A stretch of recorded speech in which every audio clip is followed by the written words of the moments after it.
इसलिए भारत के पहले शिक्षा मंत्री का नाम अगर पूछो तो लोग कहते हैं मौलाना अबुल कलाम आजाद। लेकिन मैं कहता हूं कि मौलाना अबुल कलाम आजाद का नाम अगर आप जानना चाहते हैं तो भाई ये तो पता करो कि मौलाना आजाद का असली नाम क्या था और मौलाना आजाद कहां पैदा हुए थे, कहां से आए थे, उनके बचपन में नाम क्या था, जवानी में नाम क्या था। यह मौलाना अबुल कलाम आजाद की लिखी हुई किताब है। यह किताब कब मिलेगी, क्योंकि यह बड़ी मुश्किल से छपी थी और यह भारत के पहले शिक्षा मंत्री थे 1947 से लेकर के 1958 तक। हम आज कोई शिक्षा मंत्री बन जाए तो हम बड़ी खामियां निकालते हैं कि पता नहीं कहां से पढ़ के आई हैं, इन्हें कुछ पता भी नहीं है, ये नहीं है, कोई डिग्री मांगता है, कुछ मांगता है। लेकिन देश के पहले शिक्षा मंत्री जिनका पूरा नाम था सैयद गुलाम मुइनुद्दीन अहमद बिन खैरुद्दीन अल हुसैनी, ये भारत में पैदा नहीं हुए थे, ना भारत में इनका कोई रिश्तेदार था, ना इनके माता पिता भारत के थे। इनके पिता मक्का के में रहने वाले थे, इनकी मां मदीने की रहने वाली थी और इन साहब का जन्म मक्का में हुआ था 1888 में। ये भारत आ गए 1902 में। पूरी दुनिया की सारी किताबें खंगाल दी, मुझे यह पता नहीं चला आज तक कि ये भारत के पहले शिक्षा मंत्री ऐसा होना चाहिए, कम से कम पढ़ा लिखा हो, कुछ ज्ञान हो। आज तो हम छोटी छोटी बातों पे लोगों से पूछते हैं, लेकिन उस वक्त तो बड़े बड़े ज्ञानी मौजूद थे। लेकिन ये शिक्षा मंत्री न कभी स्कूल गया, न कॉलेज गया, न विश्वविद्यालय गया, ये मदरसे में पढ़े हुए हैं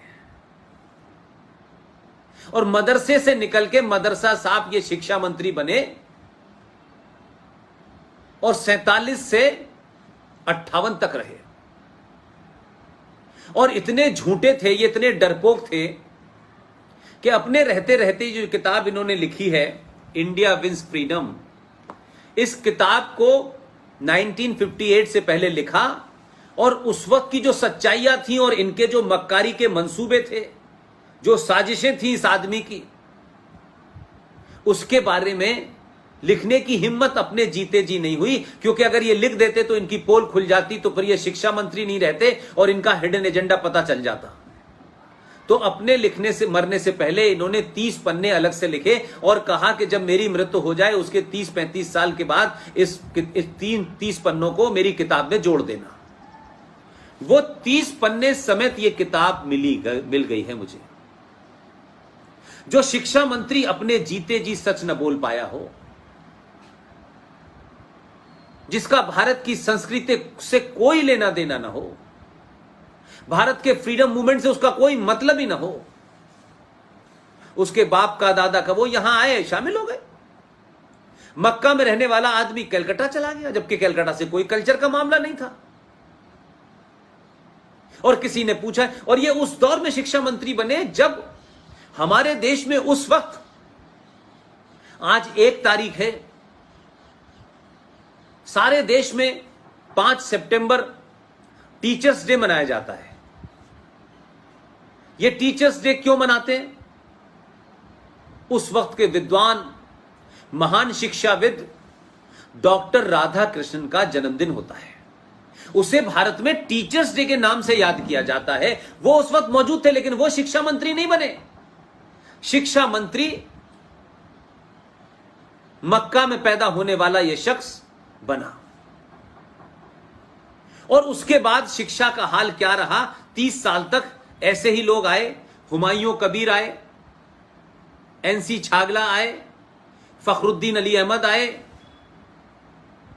प्रोफेसर नूरुल हसन आए और आखिर में 2004 से लेके 2009 तक मोहम्मद अली अशरफ फातिमी, वो 5 साल तक रहे।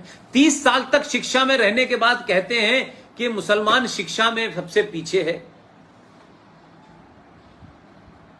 लेकिन हम कोई बात फैक्ट पे नहीं करना चाहते हैं, सच्चाई पे नहीं करना चाहते।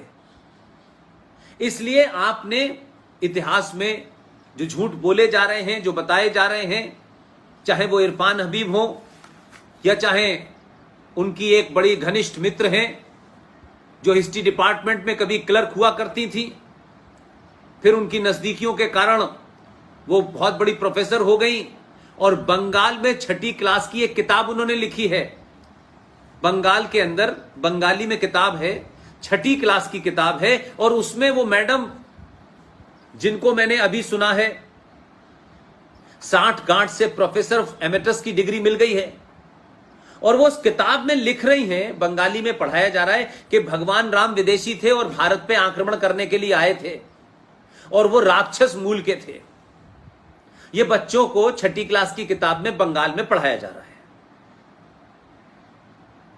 तो हमने आजाद होने के बाद भी इस देश में सत्ताधारियों ने अपने लालच में अपनी सत्ताओं को बनाए रखने के लिए भारत की सनातन संस्कृति को, भारत के मूल्यों को, यहां की संस्कृति को, आस्थाओं को, सरोकारों को धीरे धीरे करके समाप्त कर दिया और एक ऐसी संस्कृति यहां डाली कि यहां बच्चे क्लर्क बने, यहां सिर्फ मालिक की जू हजूरी करें, उनमें ज्ञान नाम की कोई चीज ना हो, वो सिर्फ मार्कशीट के मोहताज बन के रह जाएं। अपने देश के बारे में, अपनी संस्कृति के बारे में, अपनी मिट्टी के बारे में, अपने इतिहास के बारे में, जो गौरवशाली इतिहास है उसको वो जान न पाएं। इसलिए अकबर दी में ग्रेट को पढ़ते रहें, इसलिए औरंगजेब का रोड का नाम रख दिया जाए, इसलिए भारत के अंदर किंग एम्परर जॉर्ज 5 जो 5वां राजा था, इंग्लैंड से आया था, आज भी दिल्ली के अंदर कोरोनेशन पार्क है, सबसे बड़ा है और सबसे बड़ी उसकी जॉर्ज पंजम की मूर्ति लगी हुई है, आज भी लगी हुई है। आज भी अंग्रेजों के नाम से बहुत सड़कें हैं, आज भी मुगलों के नाम से बहुत सारी सड़कें हैं। इसलिए आपको बताया जाता है कि वो आक्रांत थे, ये किया, उन्होंने किस तरीके से भगवान राम का मंदिर तोड़ करके बाबरी मस्जिद बनाई, उन्होंने कैसे मथुरा के अंदर मंदिर तोड़ के मस्जिद बनाई, उन्होंने कैसे काशी में बाबा विश्वनाथ, ये सब हमें पता है और दिखाई दे रहा है, लेकिन ये पढ़ाया नहीं जाता, ये बताया नहीं जाता।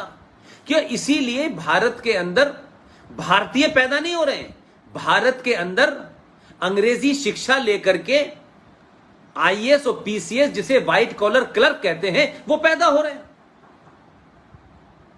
न उनका भारत की संस्कृति से कोई इंटरेस्ट है, न सरोकारों से कोई इंटरेस्ट है, उनको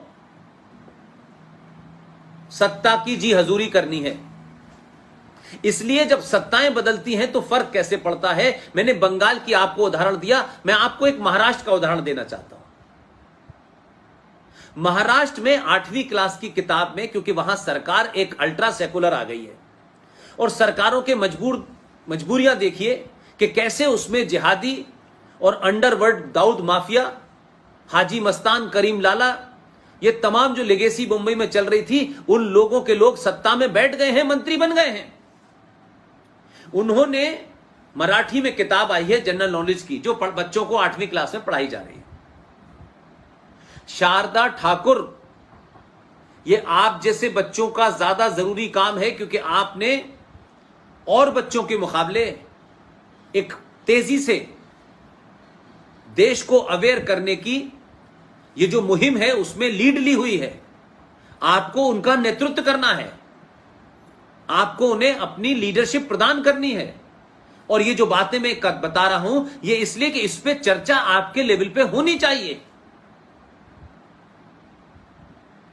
मराठी में जो किताब पढ़ाई जा रही है 8वीं क्लास की, उसमें लिखा हुआ है सरदार भगत सिंह, सुखदेव और राजगुरु, ये 3 नाम हम पिछले 40-50 साल से रोज गिन रहे हैं। युवा थे, 24-24, 23-23 साल की इनकी उम्रें थी, और ये तीनों को एक साथ फांसी पे चढ़ा दिया गया। लेकिन सत्ता में कितने जहरीले, कितने खतरनाक लोग अलग अलग जगह बैठे हुए हैं कि उन्होंने बिना चुपचाप से बताए 8वीं क्लास की किताब में लिखा है सरदार शहीद भगत सिंह, राजगुरु और सुखदेव का नाम हटा करके वहां कुर्बान हुसैन का नाम आ गया है। यह हमारे सामने हुआ है, कोई 50 साल पुरानी घटना नहीं है। मैकाले ने नहीं किया, मौलाना आजाद और प्रोफेसर नूर हसन ने नहीं किया। उन्होंने जो करना था वो तो बेड़ा गर्क करके चले गए। लेकिन हमारे और आपके जमाने जब इतनी संचार क्रांति है कि कुछ झूठ छुप नहीं सकता, उसके बावजूद भी वो ताकतें जो भारत में पाकिस्तान को वोट देने के बाद, पाकिस्तान के फेवर में वोट देने के बाद भारत में रह गई, अलग अलग मुखौटों में अपने राजनीतिक स्वार्थों के कारण उन्होंने पार्टियां ज्वाइन कर ली, वो आज भी वही एजेंडा चला रहे